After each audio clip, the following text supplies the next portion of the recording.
अस्सलाम वालेकुम दोस्तों, मैं हूं याद शुजा। मेरे फेसबुक पेज और यूट्यूब चैनल पर खुश आमदीद। दोस्तों, तीन बड़ी अहम खबरें लेके आपके पास हाजिर हुआ हूं। सबसे पहली खबर यह है कि इमरान खान से मुलाकात पर जो पाबंदी आयद की गई है उस पर अदालत ने बड़े अहम अहकाम दिए हैं। वो अहकाम क्या हैं उस पर बात करेंगे और उस अहकाम को के जवाब में हुकूमत क्या करने जा रही है उस पर पहले तो बात करेंगे। दूसरी बड़ी खबर यह है कि हुकूमत ने मजदूर की जो मजदूरी है वो उसका पसीना खुश्क होने से पहले दे दी है। अमेरिका और कनाडा में बड़ी अहम तैनातियां हुकूमत करने जा रही है। वो क्या तैनातियां हैं उस पर बात करेंगे। और आखिरी खबर यह है कि इस्टेब्लिशमेंट का मंसूबा कामयाब होता नजर आ रहा है। पीटीआई में शदीद अख्तलाफात पैदा हो गए हैं अपने कायद इमरान खान के बगैर। ये तीनों खबरें आपसे इस पे बात करेंगे, लेकिन सबसे पहले सहाफ़ी असद तूर के हवाले से हमारे चीफ जस्टिस साहब ने खुद सुओ मोटो लिया। आईजी इस्लामाबाद को हटाने तक की बात की।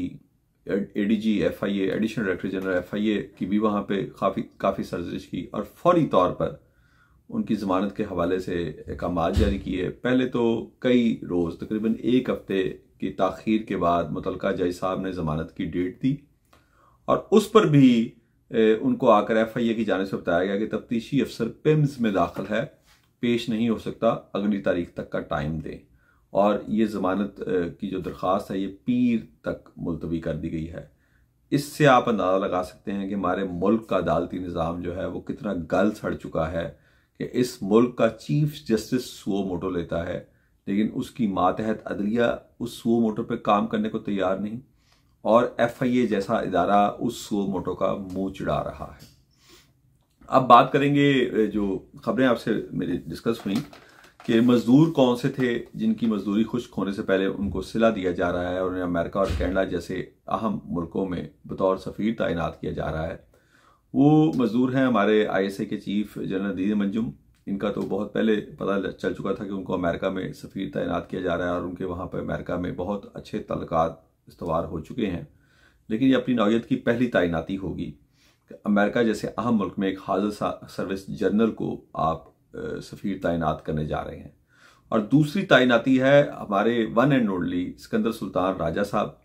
असूलन तो उनको जाना चाहिए था रशिया, वहाँ पर रूसी सदर के इंतखाबात हो रहे हैं और उसके बाद उन्हें अमेरिका जाना चाहिए। वहाँ पे भी नवंबर में इंतखाबात हैं, वहाँ उनकी काफ़ी ज़रूरत हो सकती थी, लेकिन उन्होंने कनाडा जैसे मुल्क को तरजीह दी जहाँ पर इंतखाबात अगले साल हैं।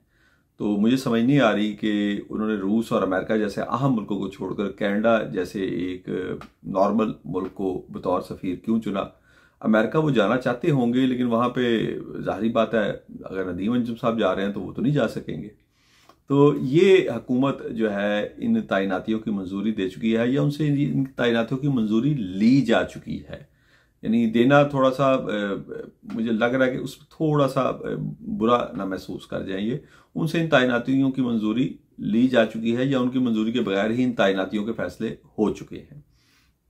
अब बात करेंगे कि इमरान खान से मुलाकातों पर पाबंदी के हवाले से जो अब से कुछ देर पहले अदालत में चंद घंटे पहले समाअत हुई और उस समाअत में जो मुअज़्ज़ज़ अदालत है, जो जज साहब हैं जस्टिस अरबाब मोहम्मद ताहिर साहब, उन्होंने बड़े सख्त रिमार्क्स दिए और उन्होंने जो अटार्नी जनरल थे उनसे मुखातिब करके कहा कि कौन से ऐसे लोग हैं जो इमरान खान को मिलना चाहते हैं, उन्हें कोई नहीं जानता। मेरे सामने शेर अफजल मरवत खड़े हैं, यहाँ पर मेंबरान कौमी असम्बली हैं, सेनेटर्स हैं जो उनसे मिलना चाहते हैं। आप उनको चेक करके उनकी मुलाकात की इजाज़त दे सकते हैं और फिर इस अदालत का ऑर्डर भी मौजूद है और उस पर अमल होना है। अब बात यह है कि अदालत चाहे जितने बड़े मर्जी ऑर्डर करे, जो हमारी इस्टेब्लिशमेंट है वो तो फैसला कर चुकी है कि सेनेट के इंतखाबात से पहले इमरान खान को उनकी पार्टी से मिलने नहीं देना और पार्टी के अंदर जो उनके लाइक माइंडेड मौजूद हैं उनके जरिए सेनेट की टिकटों के फैसले ऐसे लोगों के बारे में करवाने हैं जो कि उनके लोग हैं और सेनेट में उनके कहने पर परफॉर्म करेंगे। और इस हवाले से अगली खबर में आपको बताऊंगा, जो मैंने इख्तलाफात की बात की वो इसी खबर से जुड़ी हुई है।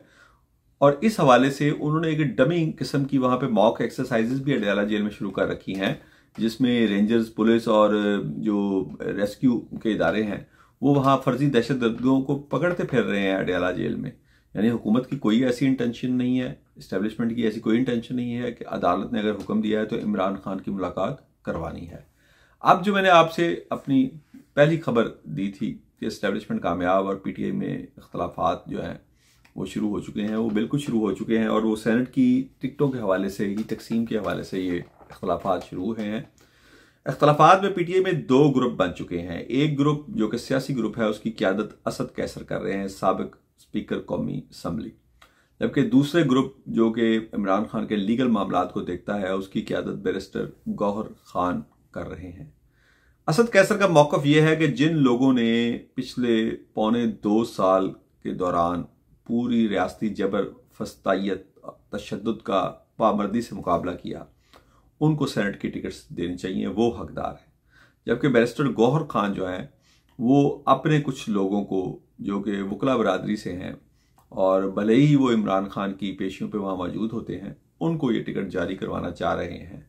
अब यहाँ पे मैंने आपको इससे पहले जो बात की कि इस्टेब्लिशमेंट जो है वो नहीं चाहती कि इमरान खान की सेनेट के इंतखाबात से पहले उनकी क़यादत से मुलाकात हो, जिसमें इमरान खान अहकामात जारी करें कि किस किस को टिकट देनी है और किस किस को टिकट नहीं देनी। और यही वो चाल थी उनकी। यहाँ पर वो कामयाब नज़र आ रहे हैं कि सेनेट के इंतखाबात में उन लोगों को टिकट्स दिलवाने की कोशिश कर रहे हैं पीटीआई में से, जो सेनेट में बजाय उनके वो बजाय पीटीआई के चेयरमैन, बानी चेयरमैन इमरान खान की पॉलिसी के बजाय उनकी लाइन को टो करें। जैसा कि पीटीआई के एक रुकन असम्बली ने भी दावा किया था कि उनको मैसेज आया था कि आपको जितवा देते हैं, लेकिन आपने असम्बली पहुंचकर पीटीआई नहीं बल्कि हमारे लिए जब कभी ज़रूरत पड़े काम करना है, हमारे ऊपर भरपूर तनकीद करें, हमारे खिलाफ तकरीरें करें असम्बली में, लेकिन जब हमें ज़रूरत होगी तो आप हमारे लिए काम करेंगे। और इसके साथ साथ आपको मैं ये भी बताता चलूँ कि मुस्लिम लीग नून में भी सेनेट की टिकटों के हवाले से बड़े शदीद इख्तलाफात मौजूद हैं। और ये पहली बार हुआ है तारीख में कि नवाज शरीफ का फैसला कुछ और है लेकिन शहबाज शरीफ कुछ और चाहते हैं। शहबाज शरीफ क्या चाहते हैं वो तो सबको पता है कि वो वही चाहते हैं जो इस्टेब्लिशमेंट चाहती है। नवाज शरीफ की सरबराही में मरी में होने वाले सेनेट की टिकटों के हवाले से जो इजलास हुआ था, उसमें नवाज शरीफ को मशवरा दिया गया और उसमें ख्वाजा साद रफीक और दीगर शामिल थे कि उन लोगों को दिया जाए जिन्होंने पीटीआई के दौरे हुकूमत में जो मुकदमात थे उनका मुकाबला किया और पार्टी के साथ उनकी वफादारी जो थी वो तब्दील नहीं हुई। लेकिन शहबाज शरीफ कुछ ऐसे चेहरों को टिकट दिलवाना चाहते हैं जिसके अहकामात उनको इस्टेब्लिशमेंट से मिल चुके हैं। और इस मामले पर काफ़ी इजलास में शहबाज शरीफ ने अलग तो इख्तलाफात नहीं किए, लेकिन वो और उनके वफाकी वज़रा जो हैं जिनको अपनी वजारतों के लाले पड़े हुए हैं, वो कोशिश करते रहे कि नवाज शरीफ को राज़ी करें उन नामों पर जो इस्टेब्लिशमेंट की जानिब से उनको पर्चियाँ दी गई थी कि उन लोगों को नून लीग के उस पर सेनेट में लाया जाए। अब देखना यह है कि नवाज शरीफ इस पर किस हद तक स्टैंड लेते हैं। वैसे नवाज शरीफ को उनकी बेटी ने खराज तहसीन पेश किया उनकी सियासी खिदमात पर और उनके घर को वज़ीर आला का प्रोटोकॉल दे दिया गया है। एक डीएसपी की निगरानी में पुलिस बाकायदा वहाँ पे तैनात कर दी गई है। तो ये भी हमारे लिए अच्छी खबर है कि नवाज शरीफ साहब की खिदमात का कुछ ना कुछ सिला तो उनको मिला, वरना वो फिर से एक नारा लगाते हमें नजर आते कि मुझे क्यों बुलाया। सॉरी, पहला नारा था कि मुझे क्यों निकाला, लेकिन इस बार नारा बनता है कि मुझे वापस क्यों बुलाया। मजीद खबरें भी आपकी खिदमत में पेश करता रहूंगा। अपने दोस्तों और रिश्तेदारों का ख्याल रखिएगा। अल्लाह हाफिज।